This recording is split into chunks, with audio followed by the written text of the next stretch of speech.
Naresh ji from Bhopal. Radha Vallabh Shri Harivansh Maharaj obeisances at your lotus feet. My question is that does complete surrender only happen in unfavorable conditions? Yes, mostly. It is only a rare person who does not get trapped in favorable conditions and considers it to be false and then takes shelter of God. Otherwise, human body has a nature that whatever sense objects it perceives to be favorable, it gets attached to them, whether it is a person, thing, or a body, a position, or a circumstance which is favorable to him, he gets attached to it. When you're attached to it, the mind completely enjoys in it. Then how can surrender happen? In favorable conditions, this is our nature because the mind is materialistic. You see for yourself, when things are favorable, the attachment to that person or thing does not let us look towards God. And when we are betrayed by that person, place, or thing where we were attached, then we see one solution: to take shelter of God. This is what usually happens. In rare cases, a person who was a devotee from previous lives, he gets a lot of wealth but is detached from it and then takes shelter of God. But those are rare cases. There was a great person, Bilvamangal. He was called later Bilvamangal Acharya. But previously, he was obsessed with a prostitute. See, the mind gets attached to favorable persons, things, or situations. And he was so obsessed with this prostitute that he gave everything of his house, his entire wealth, to this prostitute called Chintamani. The parents saw his fallen state and got him married. The wife he was married to was very devoted to him, of a very pure nature, but he did not even look at her. Forget about talking to her or loving her, because she was still very devoted and tolerated his bad behavior and saw no faults in him. He was married but still obsessed with the prostitute. And because of this, the parents passed away. They were so grief stricken by his behavior. He was committing offenses one after the other. Then Chintamani one day asked him, "What do you have to give to me?" Because she was just with him for the money. So he ran to his wife and for the very first time talked to her and said, "Save my life. If Chinta doesn't look at me." This is how obsessed he was. How somebody is obsessed with addictions, bodies, or relatives. We get attached to these things normally. The wife said, "How can I serve you? I only have my Mangal Sutra and some other jewelry which is worn by mad women left. Take this too." He took it and took them to Chintamani. She asked, "Where did you get them?" He said, "From the woman I'm married to." She said, "Shame on you. Shame on your life." And told the servants, "Remove him. Kick him out." But she understood she has to break his obsession because he has nothing. And this was also God's inspiration.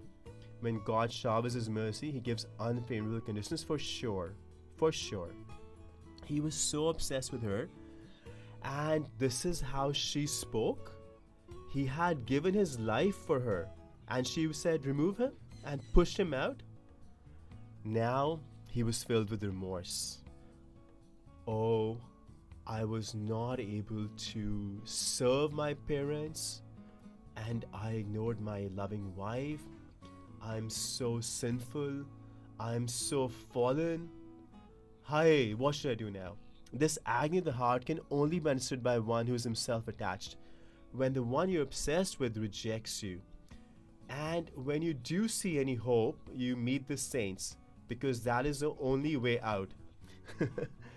He went to a saint and cried a lot and said, "Please help me." He said, "Do not worry.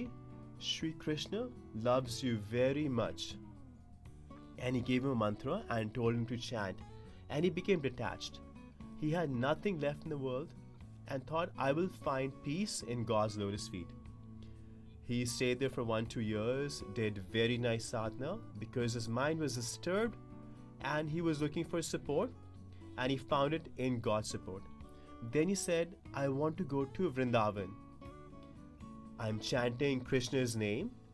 I have no one else now. I will go to live in his Dham, his holy place." So Gurudev gave his permission. He left and just walked a few kos. In village language, 2 kilometers is 1 kos. And then he saw a temple and thought, "Let me rest here for the afternoon." Then a new bride had come here to offer prayers, as is usually customary. In worship, she didn't have the veil down, so her veil was like this, and she was doing puja. When he saw her, he was stunned. She appeared just like Chintamani because of his obsession. She looked just like him. He went crazy again. This is how forceful the attachment can be. It can be a very strong form. She left after puja and looked back, and he was following. She started to take big steps, thinking that maybe he has evil intentions. But she saw that he was peaceful and serious, but was following her. She went to her home and told her husband, "I think a lowly person is following me. He is dressed like a Vaishnava, but he has been eyeing me. You can tell by the look." Mothers and sisters have this gift from God. They can tell if your eyesight is pure or impure. And he was, of course, attached. So the husband said, "Don't worry. Don't be afraid." He went outside, said, "Pranam Maharaji," because of the Vaishnava signs. He was a very religious person. Otherwise, someone else would have come out ready to fight, thinking he's following my wife. But he said, "Pranam, what is the reason for your visit?" He said, "Who is this woman?" He said, "She's my wife." He said, "Although this may be difficult, let me see her once. I want to see her to my heart's content." He said, "Don't worry, you are our guest. We welcome you." Then he told the wife. She said, "You know what you're talking about, how he was looking at me." He said, "Don't worry, I'm here. Go once meet him. He is requesting it. I want to see. How does it matter? I'm here." She went. He saw her, gasped, and said to himself that, "Oh my Lord, how much these eyes saw, and still these wicked eyes are not satisfied and made me fall down again." He told her, "I need 2 needles, just 2 needles." She said, "Sure." He wants 2 needles, she told her husband. He said, "Go ahead, he's a guest." He was very religious.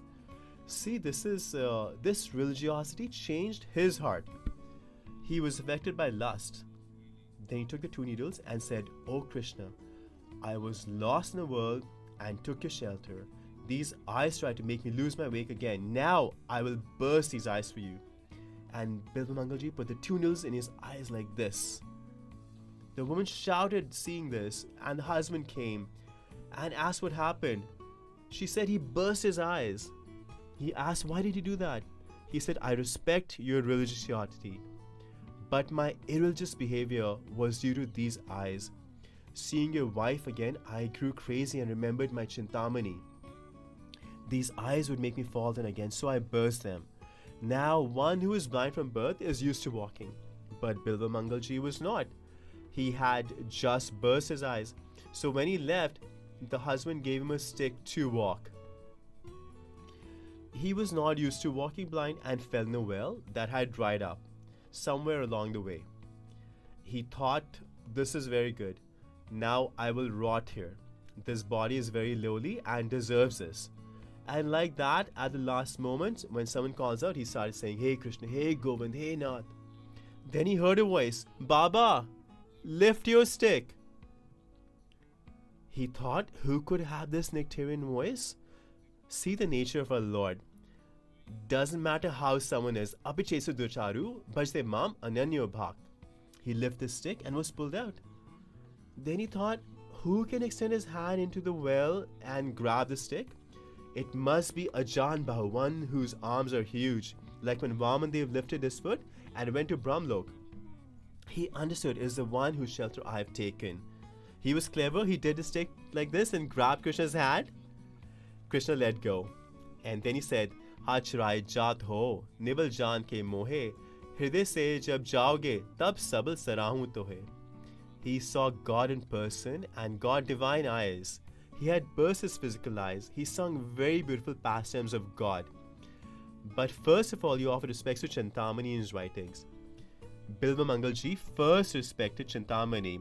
That Chintamani, if you had not scorned me and given me these adverse conditions, I would have not seen God in person. So I think adverse conditions connect us to God. And the favorable conditions make us forget God because we get carried away. And when we are rejected from everywhere, we only see one door, one support, God's. Only He supports us. When one lifted is spirituality, it is because of adversity, presented by God's design or by the result of karma. When my both kidneys failed, then I thought I can no longer do Padmasan or Pranayam. Then the real surrender happened. Even though I was surrendered since childhood, but complete surrender, real surrender happened then. Because that spark of ego was still left. Like Draupadi tried with her hands, then her teeth, because the spark was left. And when she saw, I can't hold on my teeth, then she said, Govind, Govind. So I agree, like you said, that in adverse conditions, I think so too. That in difficult situations, complete surrender happens. See, Gajendra first relied on the elephants in his family. Then he used his own strength. And when he failed, then he surrendered. Isn't it? If you Abbal Tabbal Bahubal or Chautho Bal hai Dham, Sur Kishore Kripate Sabbal Hari to Harinama. Until a devotee loses, complete surrender does not happen. And losing is adverse conditions. It is the nature of the human body that we can give anything if someone loves us. Anything favorable we find, we like to collect it. But it's all a deception. There's nothing favorable here. See object, affection, relationship. Think about all three. Object is destructible. Just keep them for a while and they will diminish and destruct. Affection, after a day, 2, 3, or 4, one day will come. The affection will not be the same as it used to be. Relationship, the sweetness that was there before turns sour and slowly goes downhill. This is a quality of material nature. Our true affection, our true relationship, our true happiness is with God. We are His part and parcel. We will get true happiness only for Him. We can never be satisfied with material nature. And when God is merciful on someone, then He gets material nature to kick them from the one we love. This is all the creation of material nature. Then He looks to Paramatma. Someone must be there who will love me. When he starts this search, he meets saints. The kind of inspiration he has from God, he gets those kinds of answers and pursues that particular path of God. That is my experience in life and the words of the saints, and this is what the scriptures say, that God's full surrender happens in adverse conditions. We get trapped in favorable conditions. Although for an intelligent person, favorable conditions can increase bhakti, but generally special mercy is in adverse conditions. Special love of God is felt in these difficult conditions. Do you understand?